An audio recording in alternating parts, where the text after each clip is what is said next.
चरण नवाऊं माथ, कंठ विराजो शारदी, दीना मेरा साथ। जय जय श्री राधा रमण, जय जय नवल किशोर, जय गोपी चित चोर धर, जय जय माखन चोर। श्रोतागण भाई बहनों, यह मार्मिक कथा मातृ पितृ भक्त शौबान कुमार प्रस्तुत है राठौर कैसेट के माध्यम से। तो सुने। मात पिता का लाडला बेटा श्रवण कुमार, और इकलौता था मात्र वह जीवन का आधार। आज्ञाकारी था बड़ा विदित सकल संसार, और कथा उसी की मैं कहूँ सुनो सभी चित्तधार। श्रोतागण भाई बहनों, श्रवण कुमार के माता पिता पूर्व जन्म में कौन थे, और श्रवण कुमार की जो पत्नी थी वो पूर्व जन्म में कौन थी, ये सारा प्रसंग आप सुनेंगे राठौर कैसेट के माध्यम से। तो सुनिए भैया। कि सूख गया एक ताल, सुनाऊं हाल अगारी भाई, जल बिन है व्याकुल जीव कहिया ना जाई, जल बिन है व्याकुल जीव कहिया ना जाई।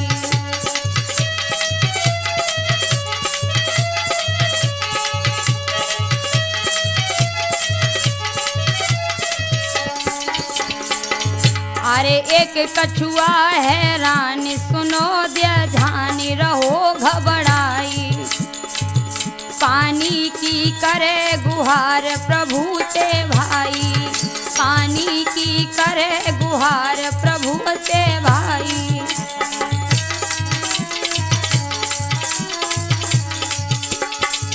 प्रिय बंधुओं, एक तालाब का पानी सूख गया था, जीव जंतु बिना पानी के मर रहे थे, और उसी तालाब में एक कछुआ थोड़े से कीचड़ में पड़ा भगवान से पानी के लिए प्रार्थना कर रहा था। दो हंस हंसनी प्यारे, दे भूख प्यास के मारे, दो हंस हंसनी प्यारे थे भूख प्यास के मारे। रुक गए तालाब किनारे, सच मानो बचन हमारे।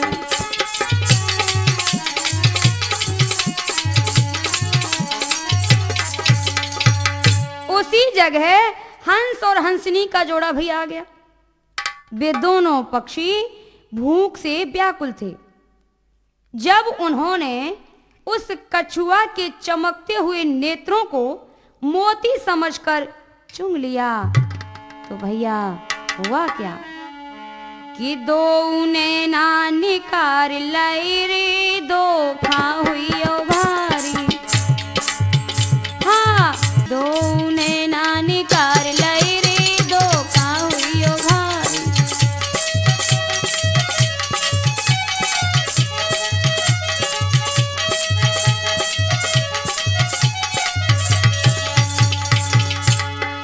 धरनी पर कछुआ तड़पावे, बिना नयन कछु नजर न आवे।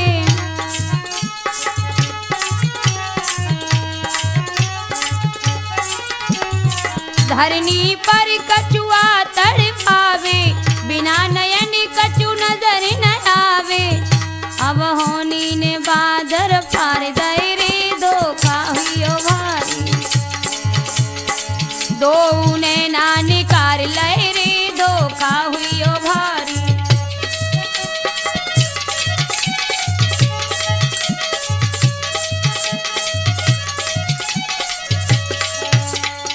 कछुआ बेचारा नेत्रहीन हो गया, आंखों से रक्त बह रहा था।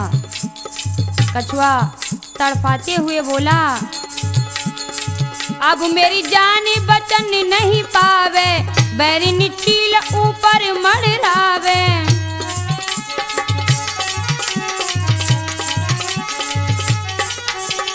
अब मेरी जान बचन नहीं पावे, बैरिन चील ऊपर मड़रावे। मुझसे कौन से बैर निकार लाई रे, दो खा हुई ओ भारी।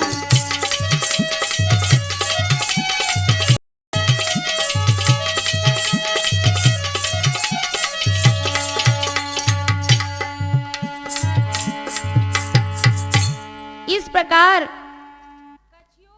कछुए को व्याकुल देखकर हंस और हंसनी बहुत दुखी हुए। वे कछुए से कहने लगे कि भैया एक बात हमारी सुन लो, भूल तो हमसे हो गई, लेकिन ये भूल अनजाने में हुई। अगर मैं ये जानता कि ये तुम्हारे नेत्र हैं भैया, तो मैं तुम्हारे नेत्रों को नहीं निकालता। श्रोतागण भाई बहनों, कैसी प्रभु की है प्रभुताई, दुनिया समझ नहीं पाई। कैसी प्रभु की है प्रभुताई, दुनिया समझ नहीं पाई। अरे समझ नहीं पाई कि दुनिया समझ नहीं पाई। कैसी हो कैसी, हाँ कैसी प्रभु की है प्रभुताई, दुनिया समझ नहीं पाई।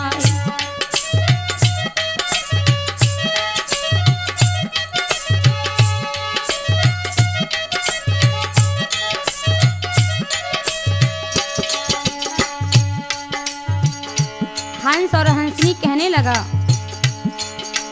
धीरज धरो करो मत चिंता, युक्ति समझ में आई।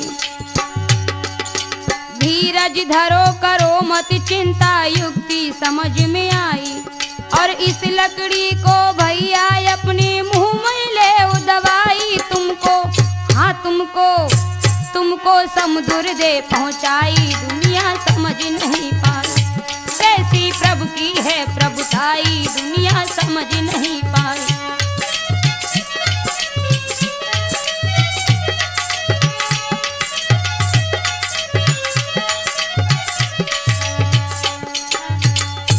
हंस कहीं से एक लकड़ी ले आया और कछुए से कहा कि तुम इस लकड़ी को मुंह में दबा लो तो मैं तुम्हें समुद्र में पहुंचा दूंगा। कछुए ने आज ऐसा ही किया।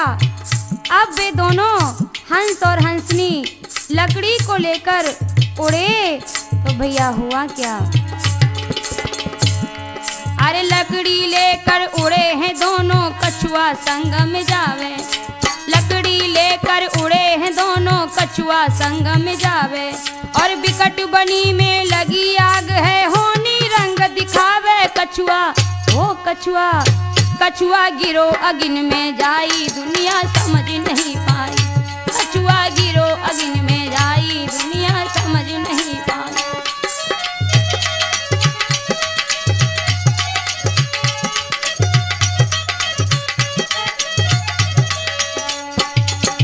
हंसनी और हंस कछुए के साथ तीव्र वेग से जा रहे थे।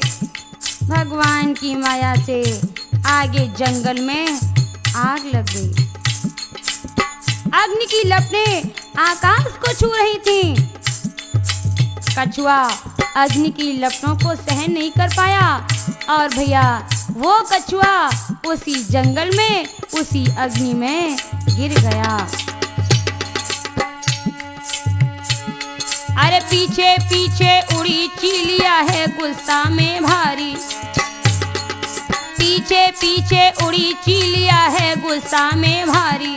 और तुमने मेरा भोजन छीना, करूं किसी दिन ख्वारी। सांची ओ सांची, सांची तुमको रही बताई, दुनिया समझ नहीं पाई। कैसी प्रभु की है प्रभुताई, दुनिया समझ नहीं पाई।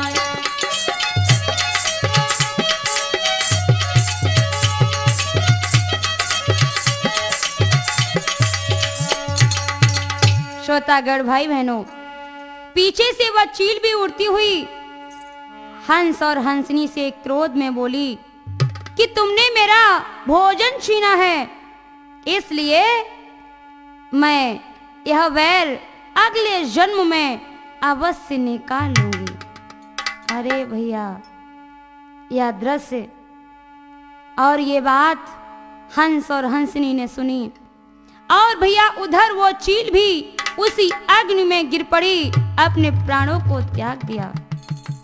हंसनी ने और उस हंस ने जब ये दृश्य देखा तो घबरा गए।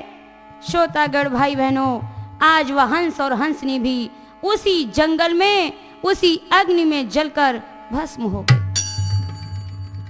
वे चारों वही अग्नि में जलकर राख हो गए। इसके बाद भैया आप ये सुने कि इस हंस ने कहां जन्म लिया, हंसनी ने कहां लिया, कछुए ने कहां लिया और भैया उस चील ने कहां जन्म लिया। ध्यान देकर सुने कि मनुवंश में हंस हुआ पैदा,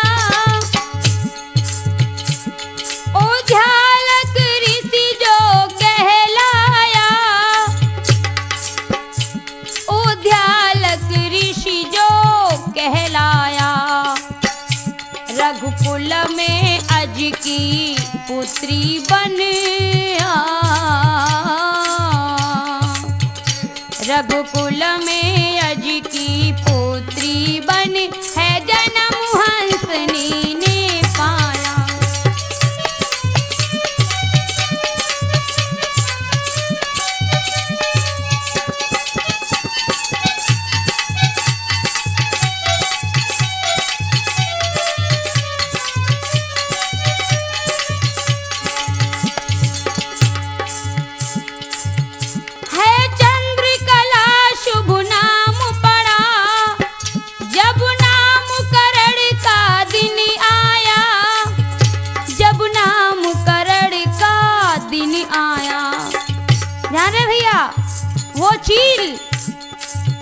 वो चील भील घर जन्मी है, वो चील भील घर जन्मी है, वेदों ने ऐसा बतलाया।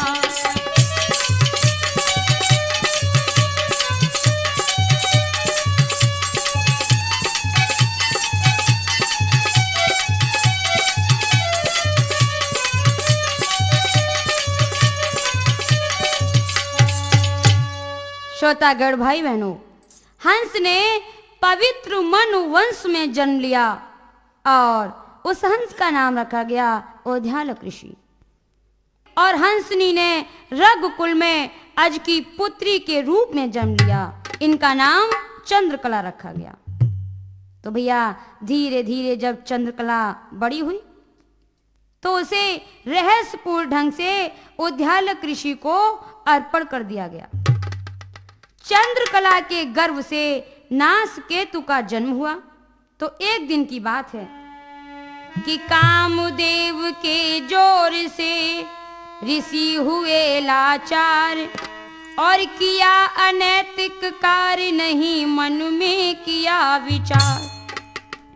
दिन में माता पिता के अनैतिक कार्य को देखकर नासकेतु ने शाप दे दिया कि तुम इसी समय अंधे हो जाओ। प्रिय बंधुओं, शाप के देते ही वे दोनों अंधे हो गए और इधर नासकेतु जंगल में तपस्या करने के लिए चला गया। प्रिय सज्जनों, ध्यान रहे, यह नासकेतु वही कछुआ था जिसके दोनों नेत्र हंस और हंसनी ने निकाल लिए थे। श्रोतागण भाई बहनों, धीरे धीरे समय गुजरता गया। उन बेचारे अंधी अंधे को एक पुत्र रत्न की प्राप्ति पुनः हुई और नाम रखा गया श्रवण कुमार।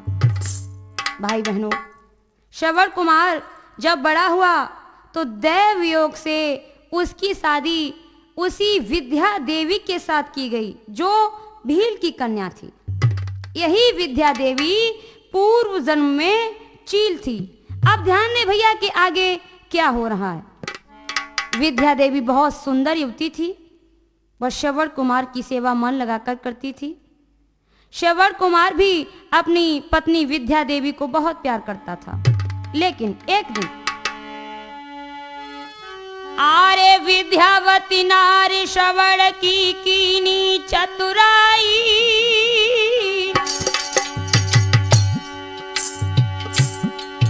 और एक हड़िया दो पेट बनाकर कुम्हार से लाई। एक हड़िया दो पेट बनाकर कुम्हार से लाई।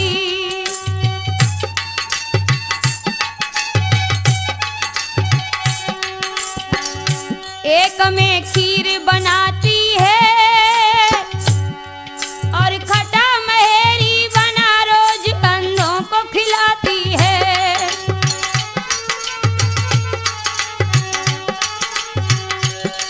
श्रवण कुमार की पत्नी अपने पति को बहुत प्यार करती है, लेकिन माता पिता के साथ कैसा व्यवहार कर रही है।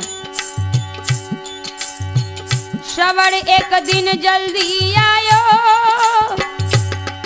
और खाना हुई गो त्यार लला मन में अति हर्ष आयो।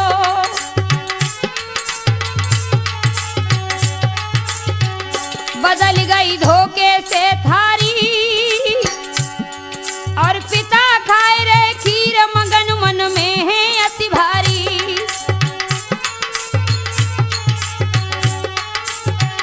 थाली बदल गई भैया।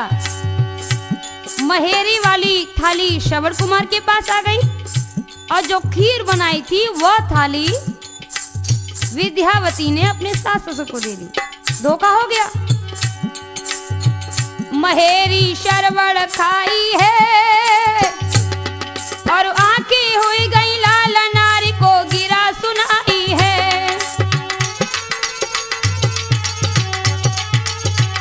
बनी है तू नागिनकारी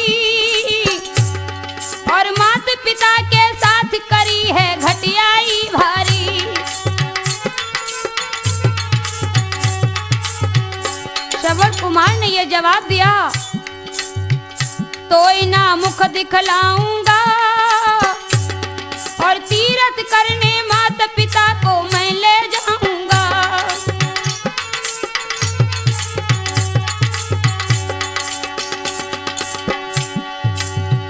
तोय ना मुख दिखलाऊंगा और तीरथ करने माता पिता को मैं ले जाऊंगा।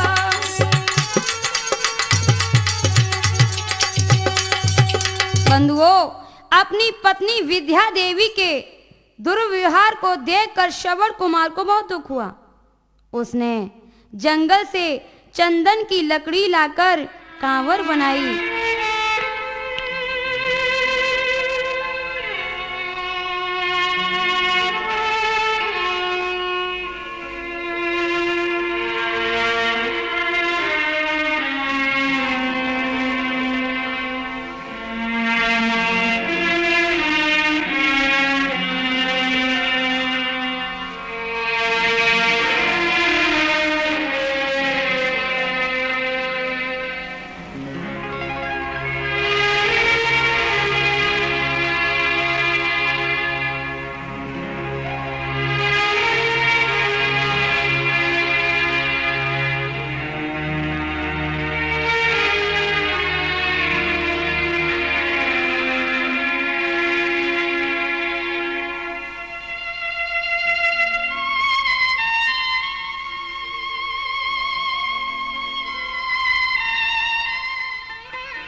अपने माता पिता को कांवर में बैठाकर तीर्थ यात्रा के लिए चलने लगा। यह देखकर विद्या देवी का सिर लज्जा से नीचे झुक गया। वह अपने पति के पैरों पर गिर पड़ी और हाथ जोड़कर बोली, स्वामी जी। चरण पकड़ कर रोक अगारी, कहने लगी यूं नार, मानो कहीं माफ मोई कर देओ, प्रीतम प्राणाधार, जाओ मत सैया घर से, नीर नैनन से ढर के, जाओ मत सैया घर से, नीर नैनों से बरसे।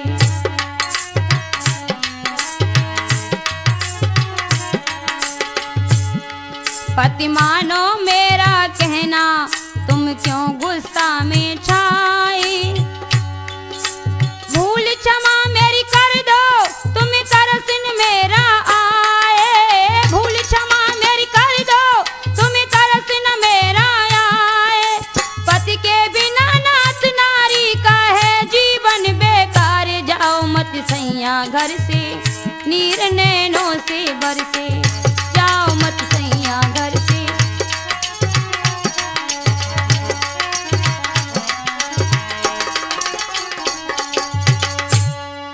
स्वामी, मैं तुम्हारे बिना यहाँ कैसे रह पाऊंगी, हमसे भूल हो गई स्वामी जी, हमें छोड़ के तुम ना जाओ। प्रिय बंधुओं, इस प्रकार विद्या देवी श्रवण कुमार से आरजू मिन्नत करती रही, लेकिन फिर भी उसकी प्रार्थना पर कोई ध्यान नहीं दिया और माता पिता को कांवर में बिठाकर तीर्थ यात्रा के लिए चल दिया। मंजिल मंजिल चल रहा माता पिता का लाल, पूरी अयोध्या के निकट पहुंच गया तत्काल। अयोध्या के पास में एक सघन वन था। जब उस सघन वन में पहुंचे, व्याकुल तन है धूप से, प्यास सही ना जाए, अंधी अंधा यूं कहें, श्रवण को समझाए। बेटा श्रवण कुमार, आज धूप से मेरा शरीर व्याकुल है, प्यास के कारण गला सूख रहा है, सुनो बेटा। ओ बेटा श्रवण कुमार मेरे, निक पानी जरा पिला देना, अब होठ प्यास से सूखी रही, मेरे दिल की तपन बुझा देना।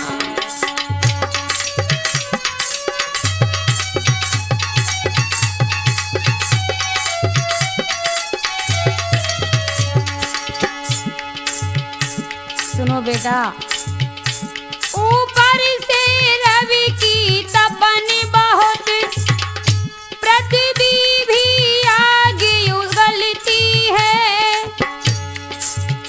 रह रह घबराता प्राण मेरा, निक पानी जरा पिला देना।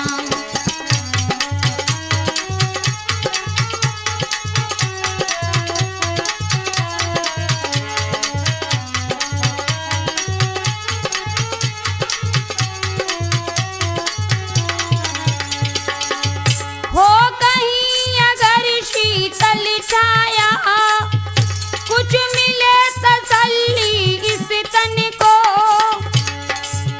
पल भर कांवर को ठहरा कर थोड़ा आराम दिला देना।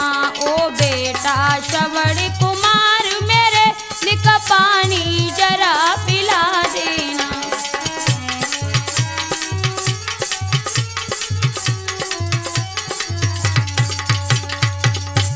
बेटा श्रवण कुमार, हाँ पिताजी बोलो। बेटा बहुत जोर से मुझे प्यास लगी है, मुझे छाया में आराम दिलाकर पानी पिला दो। बेटा मेरा गला सूख रहा है, गर्मी के मारे शरीर में व्याकुलता छा रही है। भाई बहनों, माता पिता को प्यास से व्याकुल देखकर श्रवण कुमार तू भी लेकर पानी लेने चला गया।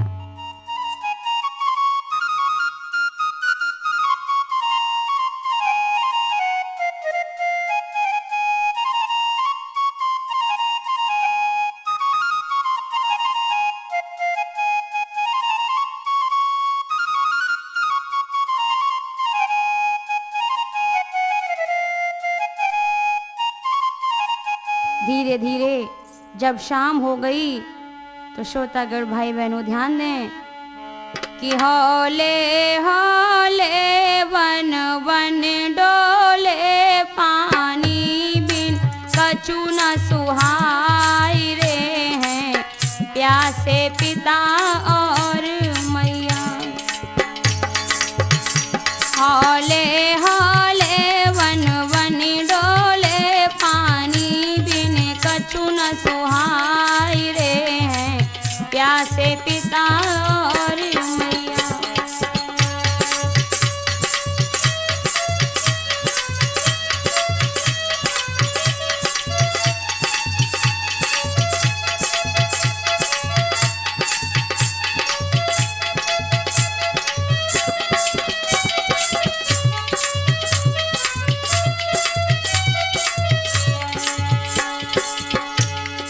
कदम कदम वह चलता जाए ताल किनारे आया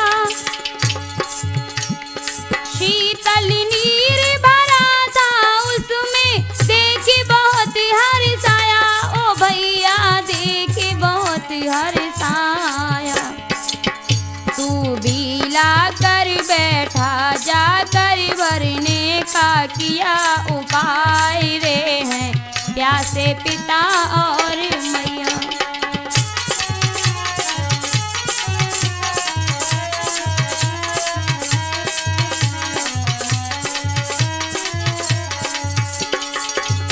प्रिय बंधुओं, इधर तो श्रवण कुमार ने जब तालाब देखा शौक सुजल था, सोचा तू भी मैं पानी भर लूं और अपने माता पिता को पिला दूं। लेकिन प्रभु की माया देखिए कि इधर हुआ क्या। अवधि नरेश शिकार खेलने उसी जगह पर आया। शाम हो गई कुछ न मिला तो मन ही मन पछताया। ओ भैया मन ही मन पछताया। सूरज की छिपन व्याकुल है तन सूरज की छिपन व्याकुल है तन आगे को कछु न दिखाई रे हैं प्यासे पिता और मैया।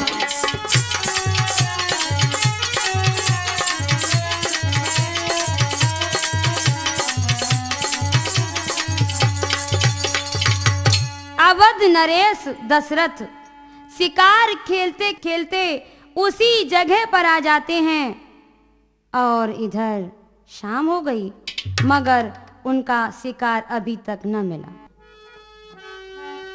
आरे लिखे अंक हैं जो विधना ने वीरन कोई मिटैया नहीं और टूटी गा जया जब बेटा पे सिर पे मोती रही मड़राई।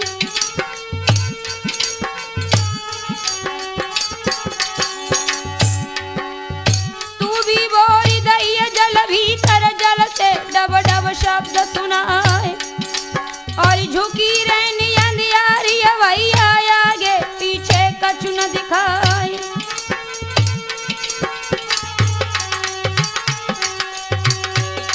अरे दशरथ जानी मिर्गा कोई बाण धनुष पे लो चढ़ाई और छोड़ो बाण शब्द भेद दिया है जो सरवर के गो समाई।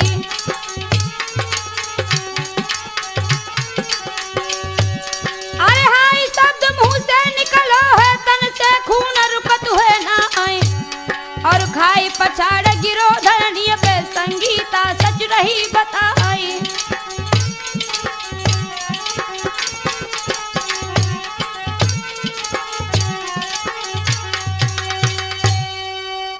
बाढ़ के लगते ही बेचारा श्रवण कुमार जमीन पर गिर गया। शरीर से खून की धारा चलने लगी और देखते देखते सारा शरीर खून से लथपथ हो गया। उसके मुंह से हाय हाय शब्द निकला। वह बुरी तरह चीखने चिल्लाने लगा और बोला, पापी तू कौन है? तूने मुझे वार क्यों मारा? प्राण लेने वाले पापी मुखड़ा दिखा दे, बता खोट तेरा क्या मैंने किया है। प्राण लेने वाले पापी मुखड़ा दिखा दे, बता खोट तेरा क्या मैंने किया है।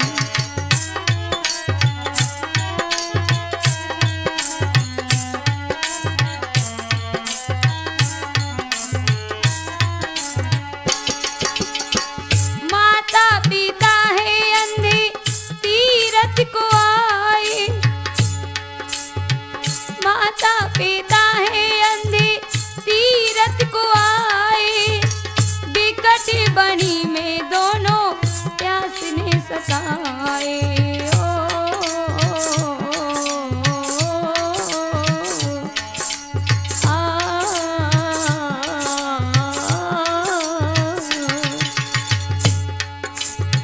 माता पिता है अंधे तीरथ को आए, बिकट बनी में दोनों प्यास ने सताए। आया था पानी लेने व्याकुल जिया है, आया था पानी लेने व्याकुल जिया है, बता खोट तेरा क्या मैंने किया है।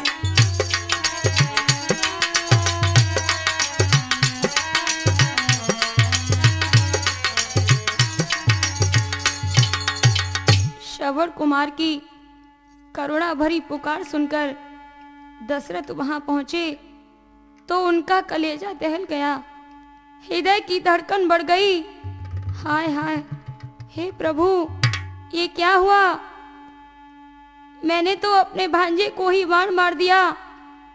श्रोताओ, दशरथ ने श्रवण को अपनी गोदी में बैठा लिया, आंखों से अश्रुधारा चलने लगी और रोकर के दशरथ जी बोले कि सुनी श्रवण के बचन यूं राजा कही घबराई कर, दशरथ नपति में अवधि का बेटा सुनो चितलाई कर। मामा तुम्हारा खासु में आकेट को आया इधर, सूरज छिपा दिन ढल गया, तालाब पर पहुंची नजर। मैंने समझ तुझको हिरन मारा निशाना तान है, बेटा मेरे कर दे क्षमा, मामा तेरा विनती करे। बेटा श्रवण कुमार, यह तुम्हारा अभागा मामा दशरथ तुम्हारे सामने खड़ा है, माफ कर दो बेटा, इस हत्यारों को माफ कर दो। बेटा मुझ पापी ने ही हिरन समझकर तुम्हारे बाण मार दिया। हाय हाय, अब मैं क्या करूं? यह सब कुछ धोखे में हो गया। भगवत प्रेमियों, इधर तो श्रवण कुमार और महाराज दशरथ का वार्तालाप चल रहा है और इधर उद्यालक ऋषि और चंद्रकला अपने बेटे को बुला रहे हैं। ओ बेटा तू आजा और नीर पिला जा, धरे ना दिल धीर है, कब से लेने को गया तू बेटा नीर है। ओ बेटा तू आजा नीर पिला जा, धरे ना दिल धीर है, कब से बेटा तू गया लेने को नीर है।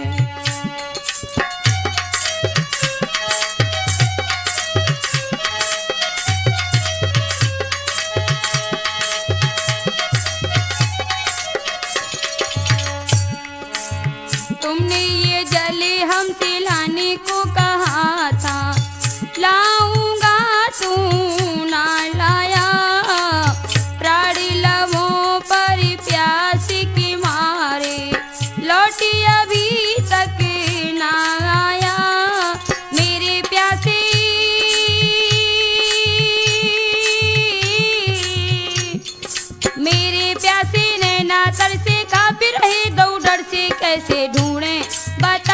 कहाँ जाएं, कहाँ पे तुझे पाएं, जंगल के पड़े तीर हैं, कब से लेने को गया तू बेटा नीर है।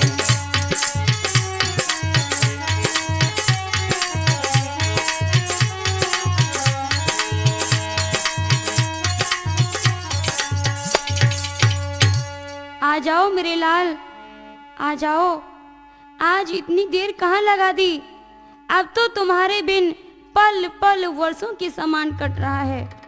श्रोताओ, इस प्रकार वे बेचारे श्रवण कुमार की आने की प्रतीक्षा में हैं और इधर श्रवण कुमार का क्या हाल है।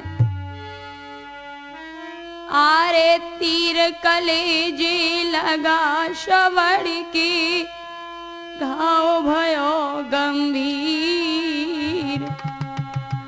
और लतपति काया हुई लहू से व्याकुल भयो शरीर। लतपति काया भई लहू से व्याकुल भयो शरीर।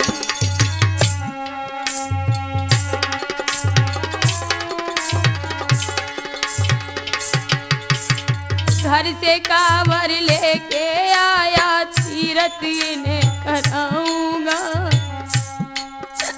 मुझे नहीं मालूम ऐसा था अपने प्राण गंवाऊंगा।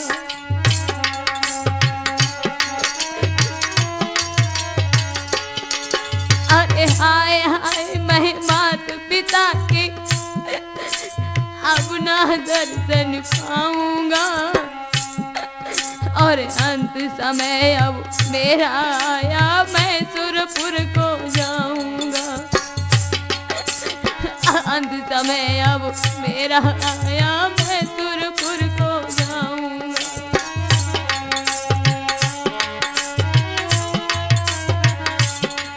अरे तर तर का पैगाती हमारो सही जाति ना पी, और लतपत काया हुई लहू से व्याकुल भयो शरीर।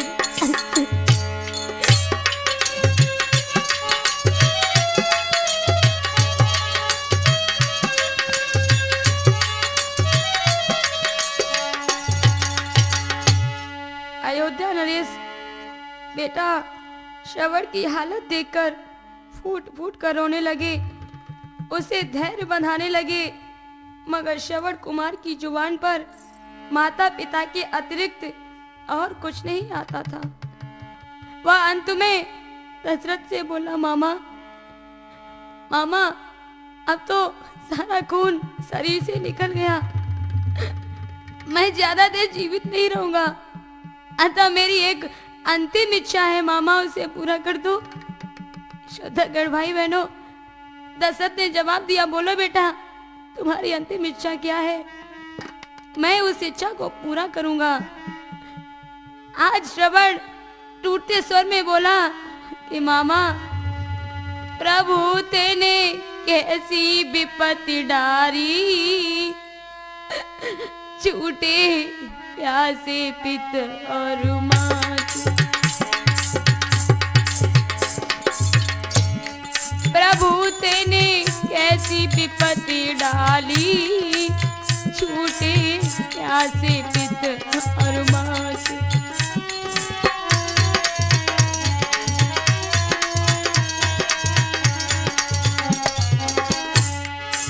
ठीक जो होता जल ले जाता,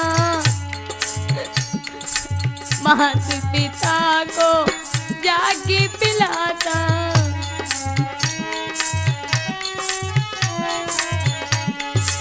ठीक जो होता जल ले जाता, मात पिता को जाके पिलाता। फिर मैं उनके चरण दबाता, वो बड़ी विपत्ति भारी, छूटे प्यासे पिता और मात।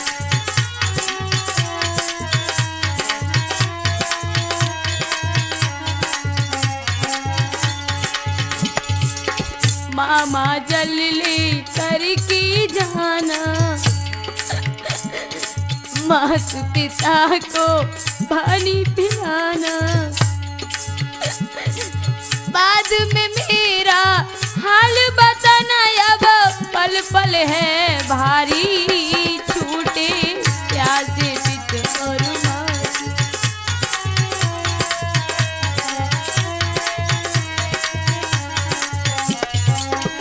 भैया आज श्रवण कुमार का कैसा हाल है? कहते कहते छूटी नारी, काल लिखा लयो कुमार हजारी।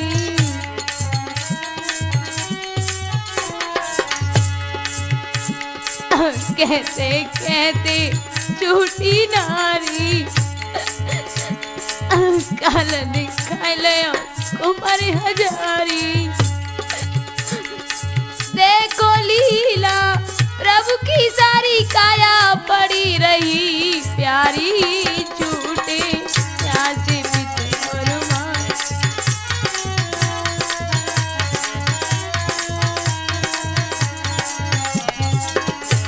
प्रभु तेने कैसी विपत्ति डाली, छूटे प्यासे पित और मारी।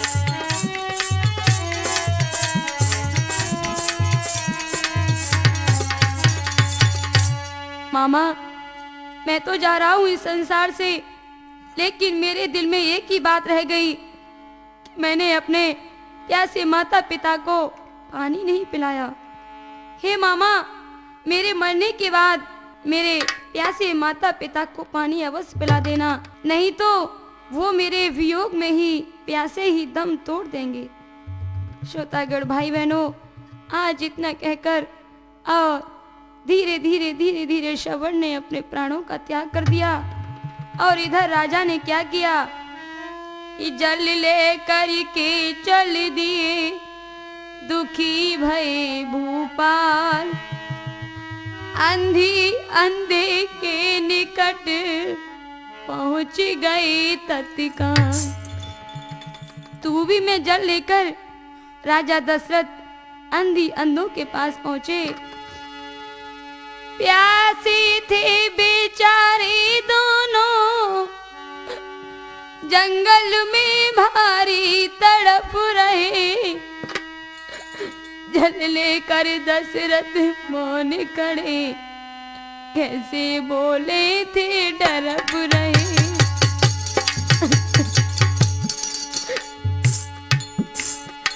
आज दशरथ तू भी लेकर खड़े हुए हैं। श्रोतागढ़ भाई बहनों, कुछ आहट करके तू भी को दोनों की तरफ बढ़ाया है। चुपचाप खड़ा क्यों लालू, मेरे दोनों ने वचन सुनाया है।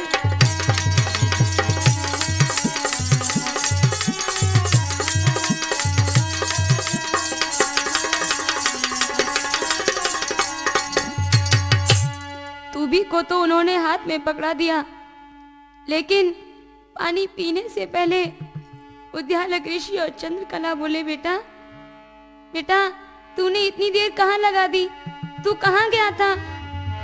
लाला बोल तो सुनाई दे, चुप क्यों खड़ा है मेरे लाडले। लाला बोल तो सुनाई दे, चुप क्यों खड़ा है मेरे लाडले।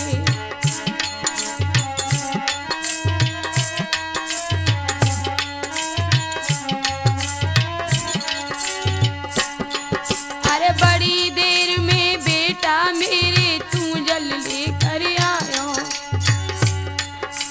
बड़ी देर में बेटा मेरे तू जल लेकर आयो। और बता कौन सी जगह चलोगो, बता कौन सी जगह चलोगो, क्यों तू बिलम लगायो, दिल की बात तो बताए दे, चुप क्यों खड़ा है मेरे लाडले।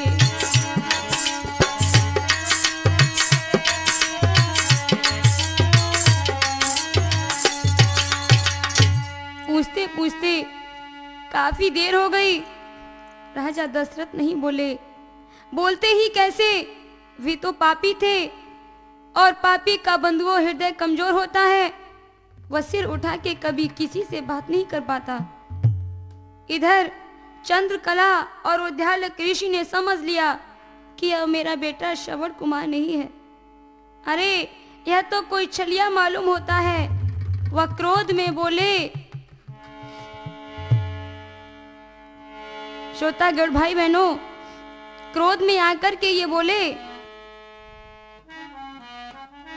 जरा भेद बता दे छलिए, कहाँ बेटा श्रवण कुमार है, दिल मेरे में आती है, मुझसे रूठ गए करतार है।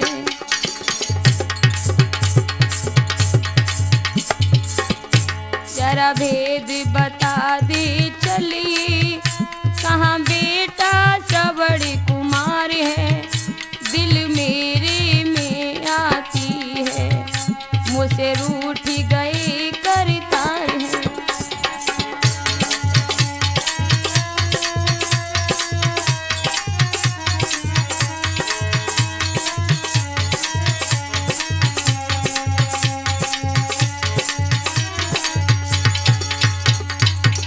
जैसे ही बंधुओं उद्यालक ऋषि ने क्रोध में उसे ललकारा और कहा, यदि तू नहीं बोलेगा तो मैं तुझे श्राप दे दूंगा।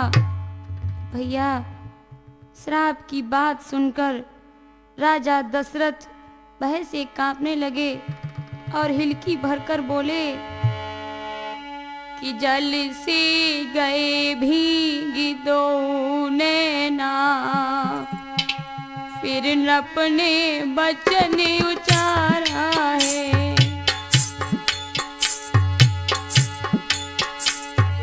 अवधपुरी मेरी राजधानी, नप दशरथ नाम हमारा है।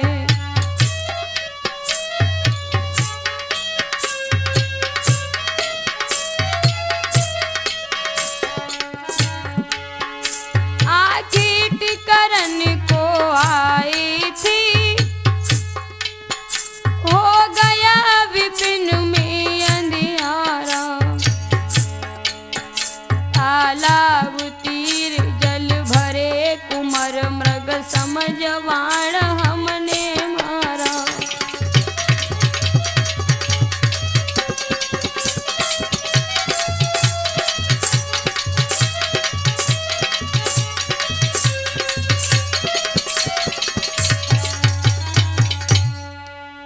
राजा दशरथ बोले, ऋषिवर, मैं अयोध्या का राजा दशरथ हूँ। मैं इस विपिन में शिकार खेलने आया था। धोखे में मृग समझकर मैंने तुम्हारे बेटे की बाण मार दिया। आज तुम्हारा बेटा श्रवण कुमार मेरे हाथों से मर चुका है। हे ऋषिवर, मैं हत्यारा हूँ, मैं पापी हूँ, मुझे माफ कर दो। यह सुनकर उद्यालक ऋषि और चंद्रकला की भैया चीख निकल पड़ी और रोते रोते बोले, आज पापी गजब तूने ढाया, बैरी है किस जन्म का निभाया। राजा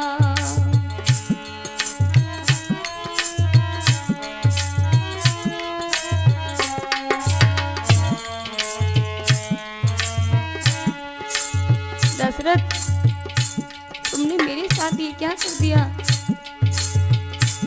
आज पापी गजब तूने ढाया,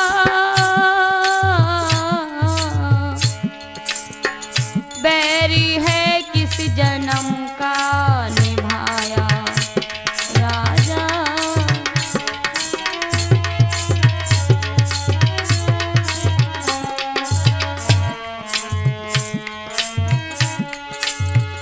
हमको कांवर में उसने बिठाया, बेटा तीरथ कराने को लाया। राजा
का कीना,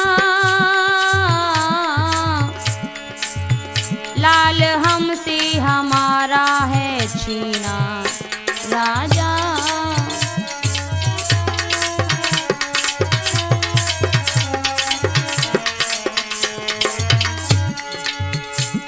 उद्यालक ऋषि बोले, तेरा पानी नहीं हमको पीना, बिन बेटा के होगा न जीना राजा।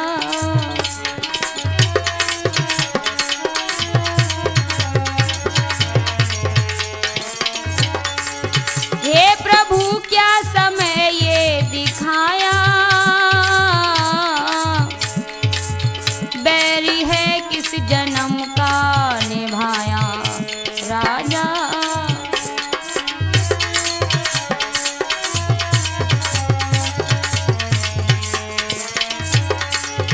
आज पापी गजब तूने ढाया, बैरी है किस जन्म का निभाया राजा।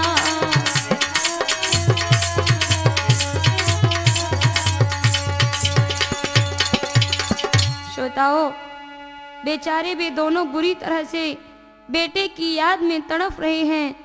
जिस प्रकार बिना पानी के मछली का बुरा हाल हो जाता है, आज वही हाल उन दोनों का है। पुत्र वियोग में वे बेचारे छाती पीट पीट कर रोते हैं। अपने बेटे को बुलाते हुए वे कहते हैं, बेटा बेटा मुझे प्यास लगी है और तू अभी तक पानी लेके नहीं आया, क्या कहीं रास्ता तो नहीं भूल गया? अरे हाय बेटा, तू हमसे क्यों रूठ गया? अब मैं तुम्हारे बिना कहाँ जाऊं? भाई बहनों, विलाप करते करते कभी वे बेसुध हो जाते हैं और जब उन्हें होश आ जाता है तो बेटा बेटा कहकर पुकारने लगते हैं। अंत में वे दशरथ को शाप देते हुए बोले, हमें क्या दुख दिया तूने, लालची ना हमारा है।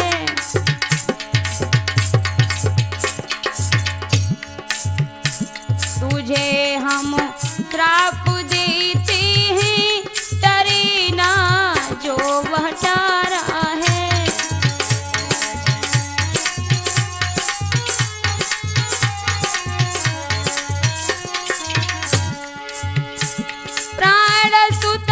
विरह में जाते समझ ले सत्यवानी को, मरेगा तू भी ऐसे ही, चले ना कोई चारा है। मरेगा तू भी ऐसे ही, चले ना कोई चारा है।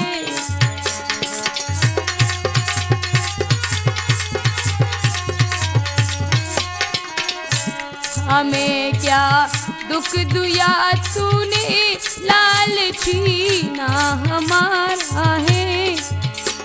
तुझे हम श्राप देते हैं, डरे ना वो तारा है।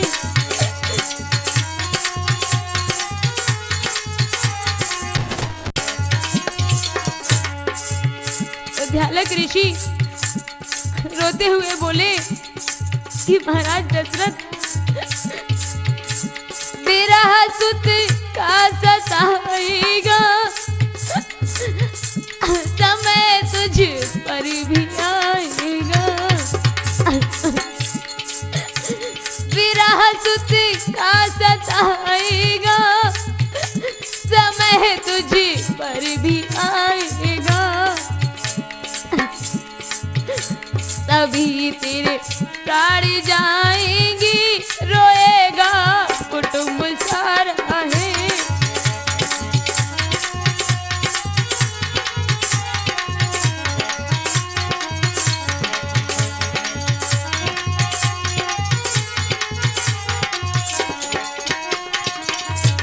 हमें क्या दुख दिया तूने, लाल छीना हमारा है।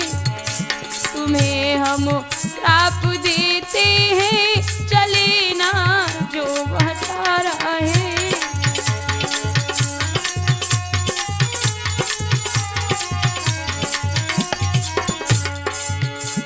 बुलाती मौत अब हमको, जा रहे पास बेटे के। महाराज दशरथ, तुमने जो मेरे साथ किया वो अच्छा नहीं किया। सुनो, बुलाती मौत अब हमको, जा रहे पास बेटे की। लौट कर तुम अवध जाओ। हे भगवान, हे परम पिता परमेश्वर, इतना भारी पहाड़ मेरे ऊपर क्यों डाल दिया? लौट कर तुम अवध जाओ, खत्म किस्सा ये सारा है।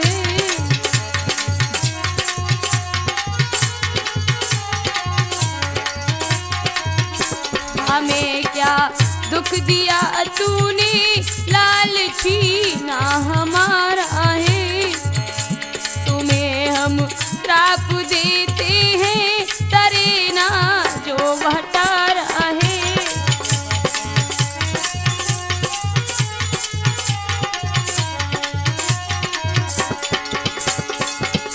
बुलाती मौत अब हमको, जा रहे पास बेटे की। लौट कर तुम अवध जाओ, खत्म किस्सा ये सारा है।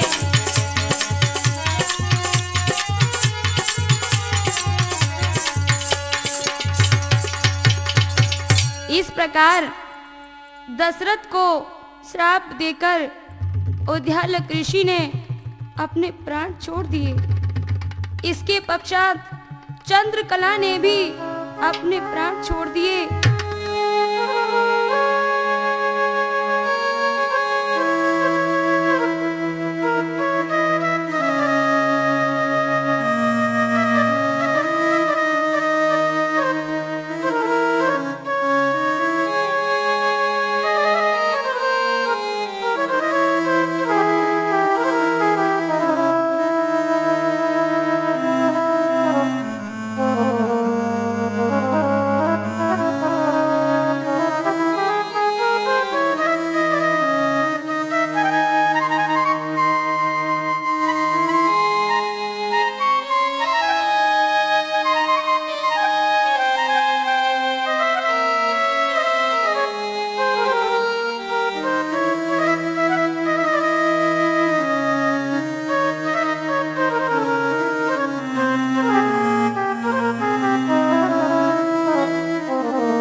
राजा दशरथ ने तीनों शवों को एक साथ मिलाकर अंतिम संस्कार किया।